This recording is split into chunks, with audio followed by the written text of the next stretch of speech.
안녕하세요. 한국경제신문 경제부 강경미 기자입니다. 저희 한국경제신문에서 저를 비롯한 경제부 기자들이 경제정책 및 경제지표 등에 대해서 국장님들께 알기 쉽고 이해하기 쉽도록 설명하는 코너를 마련했습니다. 오늘 첫 번째 주제는 소비자 물가입니다. 요새 금사과 이런 얘기 많이 나오잖아요. 오늘 통계청에서 3월 소비자 물가 지수를 발표했는데요.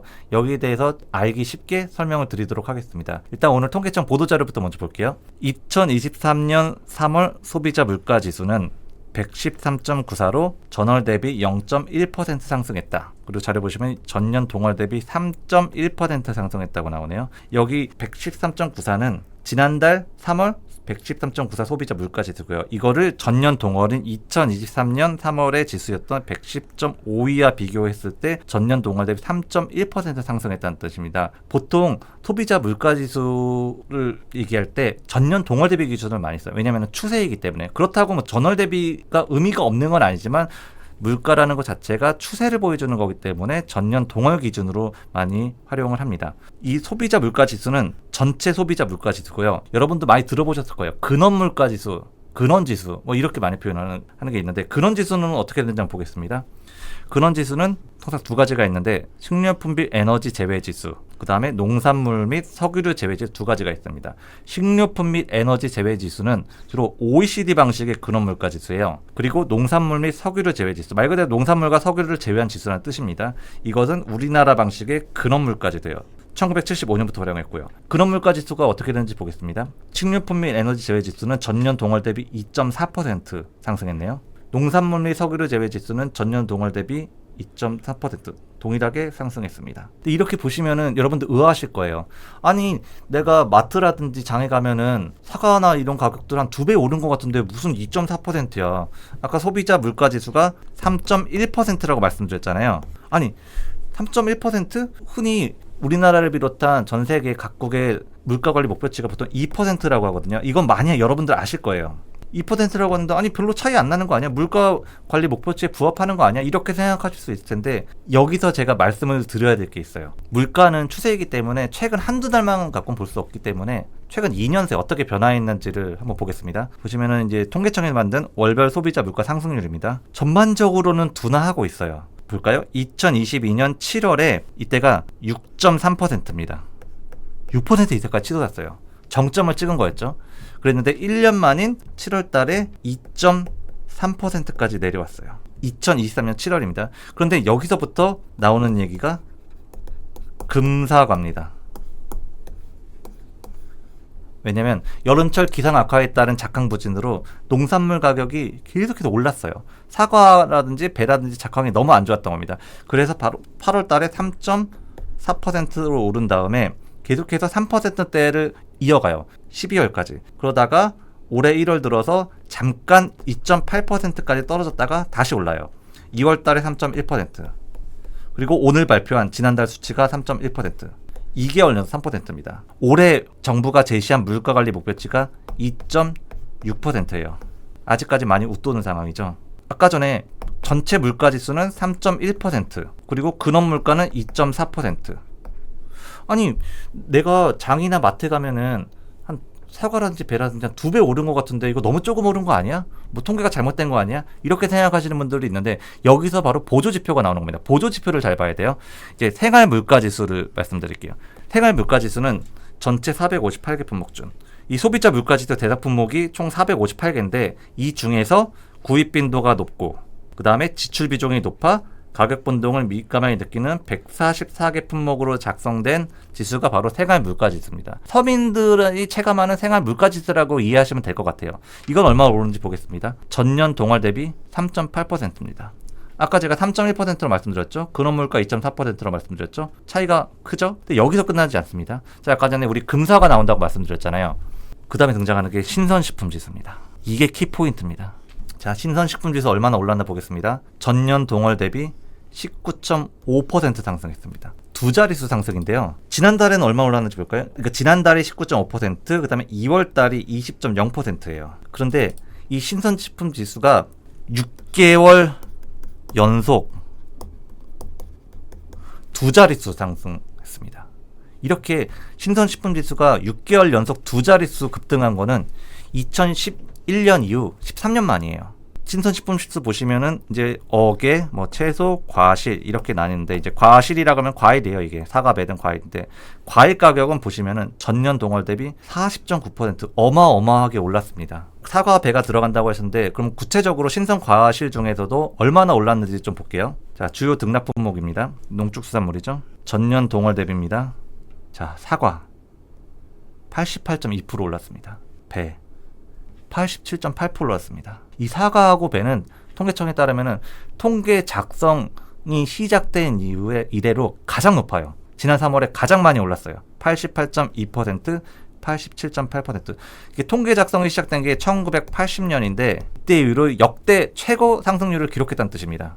뭐 사실 사과배만 오르진 않았어요. 다른 것도 많이 올랐어요. 귤도 많이, 요새 귤 엄청 비싸잖아요. 귤도 많이 올랐고 파도 올랐고 토마토도 올랐고 전반적으로 농산물이 많이 올랐습니다. 그러면은 여기서 농축수산물이 이렇게 올랐는데 그러면 이 농축수산물이 전체 물가를 끌어올리는데 얼마나 기여했는지, 얼마나 영향을 미쳤는지에 대해서 좀 설명을 드릴게요. 이건 품목 성질별 등락률 및 기여도라고 표현하는데 이 기여도라는 표현이 좀 뭔가 기여했다 그러니까 너무 긍정적인 표현으로 비춰질 수 있는데 말 그대로 그냥 이해해 주시면 될 것 같아요. 이 물가가 3.1% 상승했을 때 농축수산물이나 농산물이 얼마나 영향을 미쳤는지 그 비중을 나타낸다고 이해하시면 될 것 같아요. 자, 보겠습니다. 전년 동월 대비 3.0, 이거 아까 말씀드렸던 전체 소비자 물가지수예요. 반올림하면 얼마죠? 3.1%입니다. 농축수산물 볼까요? 농축수산물 0.86입니다. 농산물 얼마니까? 0.79죠. 수산물은 비중이 작고 영향을 미치는 게 작고 결국에는 농산물이 전체 3.1% 오르는데 농산물, 사과라든지 배 등을 비롯한 농산물 가격이 0.79%포인트 영향을 미쳤다는 겁니다. 엄청 오른 거죠. 근데 여기서 하나 좀 설명을 드려야 될 게 있어요. 지금 계속 제가 지금 사과, 배, 농산물 얘기만 하고 있는데 여기도 보시면 석유류 가격이 있어요. 석유류가 얼마나 올랐나 보겠습니다. 석유류 등락률 1.2%, 전년 동월 대비 1.2% 올랐다는 뜻입니다. 그럼 기여도는 얼마인지 볼까요? 0.05%포인트네요. 전체 소비자 물가 3.1%에서 0.05% 기여했다는 뜻입니다. 석유류의 가격 상승이. 얼마 안 되네. 뭐 아까 전에 뭐 농산물은 뭐 20% 넘는다 그러지 않았어? 그리고 전체 뭐 0.79%포인트라면서 0.05면 얼마 안 되는 거 아니냐? 근데 여기서 간과하면 안 될 게 있습니다. 사실 석유류 가격은 지금까지 계속 하락했어요. 석유류 가격이 전년 동월 대비 1.2% 올랐는데 이렇게 가격이 오른 게 2023년 1월에 오른 이후 14개월 만입니다. 14개월 만에 석유류가 상승한 거예요. 근데 제가 왜 여기서 왜 석유류 갑자기 뜬금없이 꺼내느냐? 가중치 때문에 그렇습니다. 석유류가 가중치가 높아요.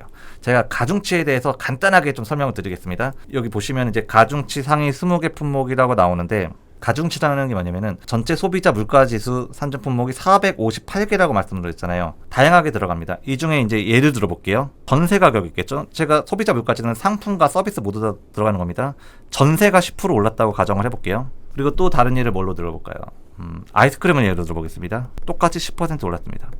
자, 전세가 10% 오른 것과 아이스크림이 10% 오른 것과 영향이 똑같다고 봐야 될까요? 등가로 쳐야 될까요? 대부분의 가구 소득과 소비에서는 전세가 차지하는 비중이 높지 않을까요?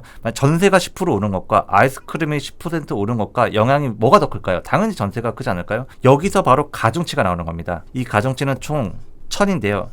이 1000에서 말씀드렸던 소비 지출이 높은 항목을 대상으로 가중치를 더 많이 주는 겁니다. 높게 주는 겁니다. 이 표는 작년 말에 통계청에 산정한 가중치 상위 20개 품목인데 순위를 한번 볼게요. 1위 제가 말씀드렸던 전세네요. 2위 월세, 그 다음에 뭐 휴대전화도 그렇고 휘발유가 있네요. 석유류죠. 경유가 있네요. 여기 도시가스도 있네요.